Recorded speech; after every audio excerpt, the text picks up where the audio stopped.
Yo bros, welcome back to your bros channel. As you know, the game is pretty much messed up at this point.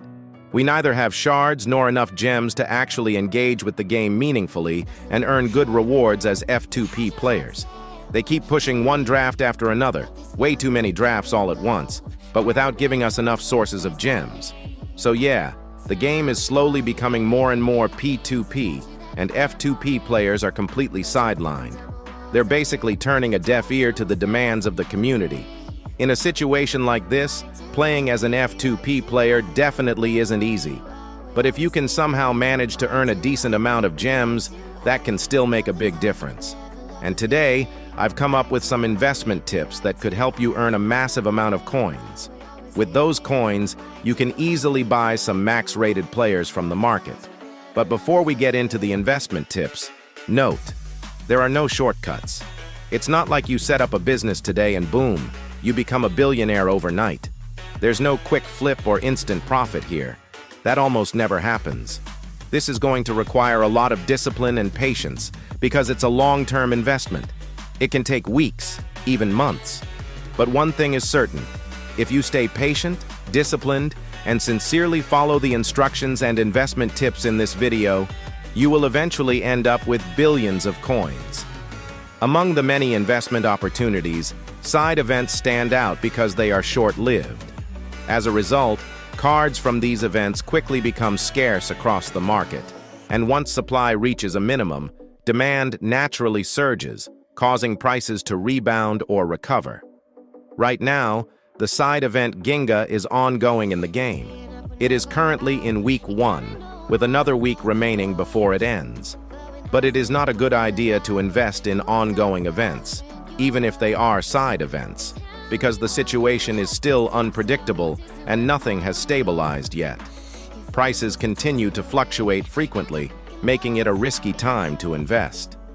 Unless some time has passed after the event ends and market prices have stabilized, which usually takes a few weeks to a few months, it is better to avoid investing. At the moment, the best investment option is the Record Breakers event. It has been almost a month since the event concluded, the market has stabilized, and prices have become much more predictable. Because of this, the opportunity it offers right now is unmatched. I have divided the investments into 3 budgets: high, medium, and low. Starting with high-budget investments, this segment is relatively risky because the high-priced cards are always unpredictable and not investment-friendly. However, I recommend considering Martinez. He has essentially reached his lowest point, and a rebound is very likely to happen at least once, and quite soon. It may not necessarily be in the next few weeks, but within a few months, you should definitely see the prices rise. In fact, possibly even within a week or two. At the moment, Martinez is priced at around 1.2 billion coins and is showing a downtrend. That said, it has more or less hit its bottom, although there is still a chance it could dip further down. My advice is to wait for about a week before investing in Martinez to confirm that the minimum has stabilized. After waiting a week, you can invest regardless of whether the price continues to fall or stays within the same range. Shouldn't be falling much now, but slightly is possible. However, if the price starts rebounding earlier, say within 2 or 3 days, then buy him immediately and do not wait any longer. I am sure he will hit at least about 1.5 billion. That's a profit of 300 to 400 millions. So this means you will need to keep checking from time to time to see how prices are behaving. So it's going to be all about patience and discipline. When it comes to mid-budget investments, things are comparatively much more stable and prices are more predictable. In fact, cards priced between 200 million and 500 million coins are generally all favorable options. Arnold, for example, hit his lowest point at 251 million coins a few days ago after a prolonged downtrend, followed by his strongest rebound in a long time. He is now priced at around 273 million coins, and I am confident that in the next few weeks to months, this card could reach around 350 million coins. Buying him at 273 million could yield a profit of around 50 to 60 million coins. And 10 cards would give about 500 million cards. So yes, You can invest in him right away if you want. That said, there are other very good options as well. Azpilicueta is actually a more favorable choice than Arnold. He has been in a clear downtrend for many weeks and months, but now he has largely stabilized around 360 to 380 million coins. It is very likely that he will rise to at least 500 million coins, which could give you a profit of around over 100 million coins. You can also consider Giroud, who is currently priced at around 358 million coins and could easily reach around 400 million coins in the coming weeks to months. Then there is Milner, who has stabilized in the 350 to 380 million coin range.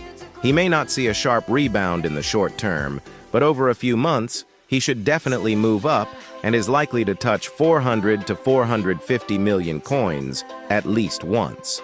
These are the cards you should be keeping an eye on.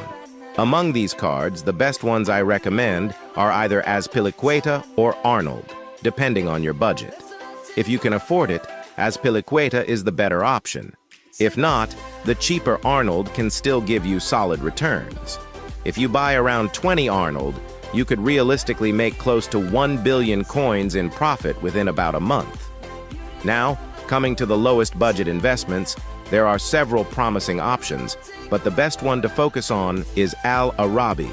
He is currently priced at around 14.8 million coins and has been stable at this price for a long time. Only recently has he started showing an upward trend. You can invest in him right away. Buying 10 numbers would cost you about 148 million coins, and in the next few weeks to months, this card could easily rise to 30, 40, or even 50 million coins. That would give you roughly 300 million coins in profit from those 10 cards. Along with him, you can also invest in Budimir.